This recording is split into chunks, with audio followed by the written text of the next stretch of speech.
Tatu Nieminen, the CEO of Remoted, he's going to tell us about the robot buses as a part of public transport system. So the system is one of the key words. I mean seamless transport services. So Tatu, the floor is yours.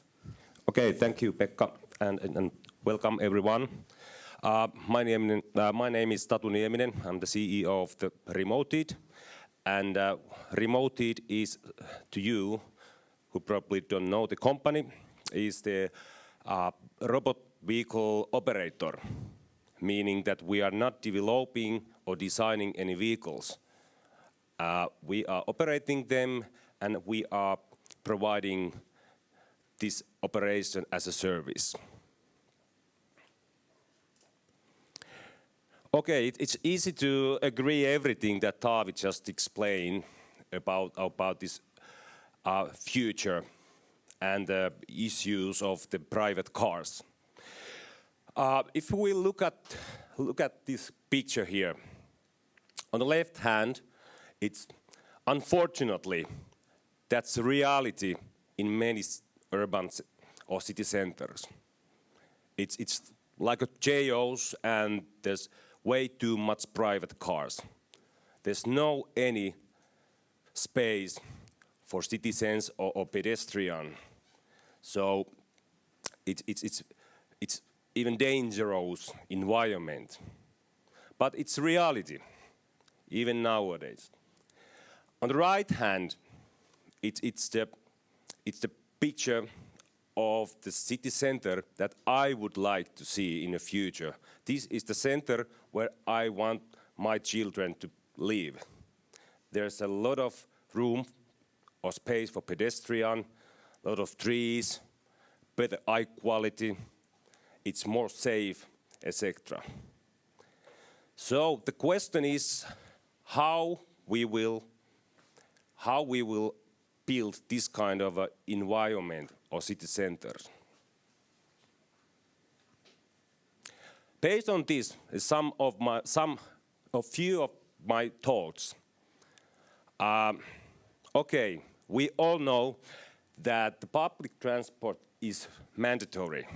If we want to reduce number of private cars, we have to have good, very high quality public transport. Okay, it's quite obvious that it cannot be too expensive. Bus ticket cannot be too expensive. Even owning the private car actually is super expensive if you compare on that. But on many situations that we might have both. We have our bus ticket on our pocket, but same time we have one or even 3 cars in our garage. About robots or automated systems or vehicles, we know that it makes things better and it's more safe in many cases. Also, this is that I believe based on Taavi's presentation, after that we all can agree that we have too much private cars on traffic, and the amount of private cars are increasing, and this is not possible forever. So something needs to be done. So one solution is to improve our public transport. That's one solution. So the question is, could we combine these robot buses or automated vehicles with public transport, or should we do it? Okay, this is 2 pictures of real life from Tampere, Hervanta. It's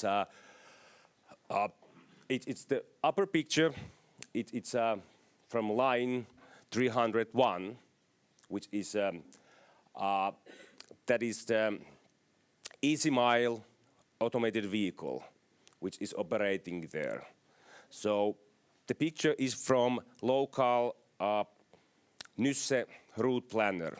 So if you travel from Hervanta Centrum to Lintuhytti, what is the area over there, it gives you this kind of solution. So you can take a tram, and after that you can continue.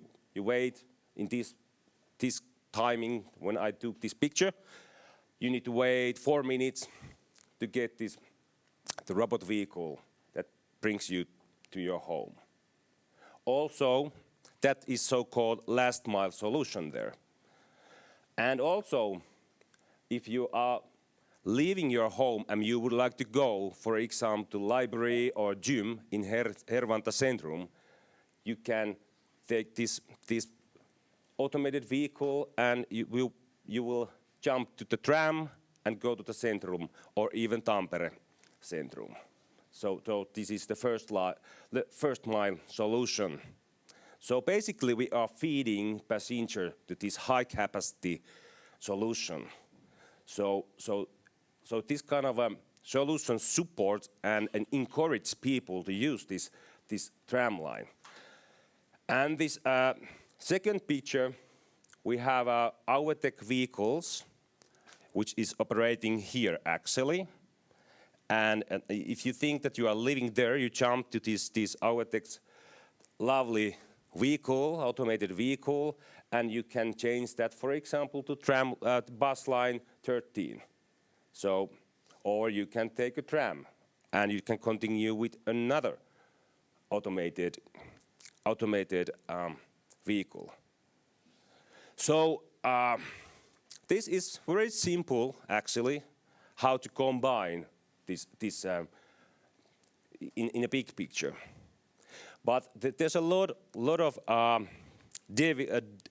devils in details. For example, what comes to the road maintenance, we realize that it's very important that we are communicating with the road maintenance, because it's quite simple. Wintertime, for example, you need totally different road maintenance when you are using robot vehicles than regular cars.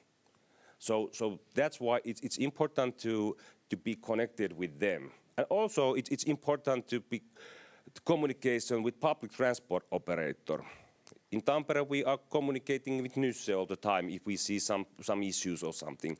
So this is the real life, that there's a lot of unaccepted happenings in traffic, and we need to solve those. So the automated vehicle itself, it's not solving everything, as Taavi told. Okay, let's move forward. So how can we make it happen? So first, we need remote operator center. If you read from the newspapers, now we have one in Tampere that we are developing by remoted, and we are operating the vehicles there. Also, we need a legislation. That is something that Kirsi will explain later today. It's very important, of course. But also we need a professional employee, and we need education to get those. So, for example, these our employees on the right hand, they all are educated together with TAKK. It's an adult education center in Tampere, and they are professional safety drivers. And they've been working in all vehicles in real life, in real environments. Also nowadays they are able to operate remotely these vehicles from the remote operator center. So that is our approach, that to be a remote operator, you need to be hands-on at some time. And last, you need the operator.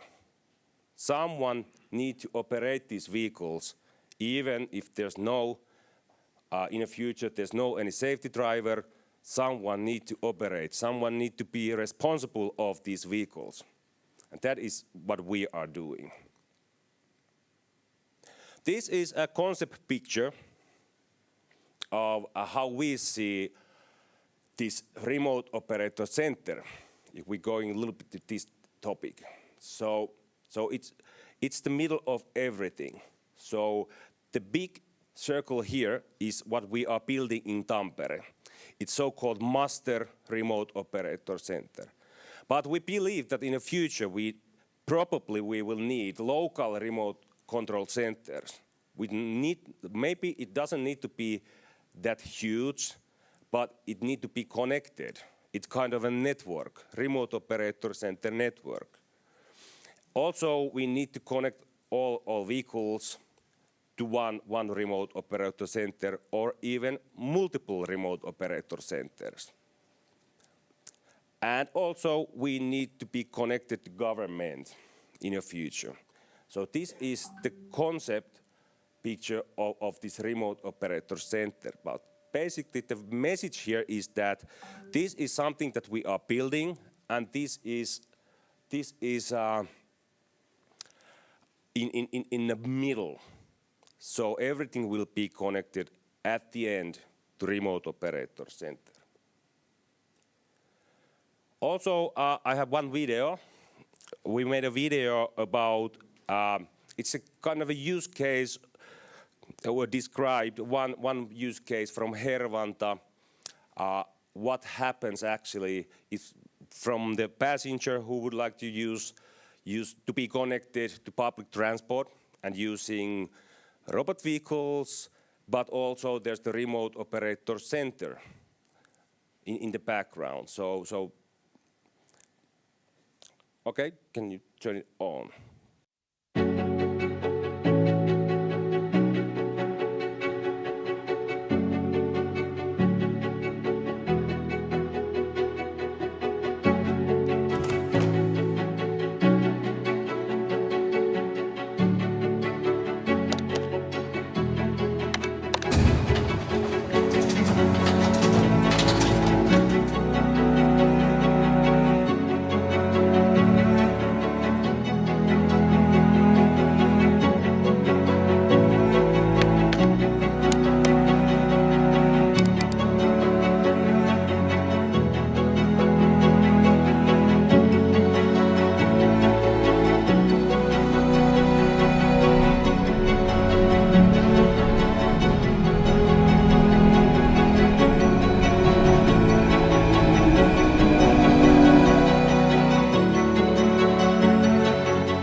Okay, that was one example of using automated vehicles as a part of public transport. So where are we with remote operator center? Where are we now? Or in how I see, where are we with the technology? So as Tavi mentioned, we still are using safety drivers on board.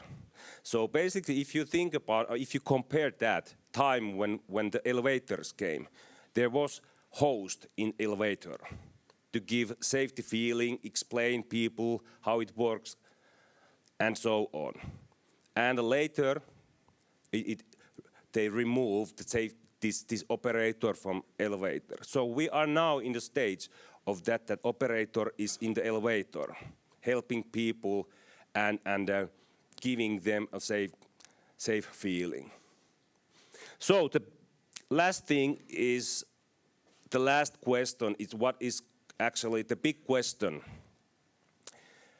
The picture I saw at beginning, this messy city center with plenty of private cars, or the second option, this lovely green city center, which one we would like to get in the future. If we would like to see these green city centers, less private cars, then we need to invest money to public transport and automate it, some part of that. Thank you.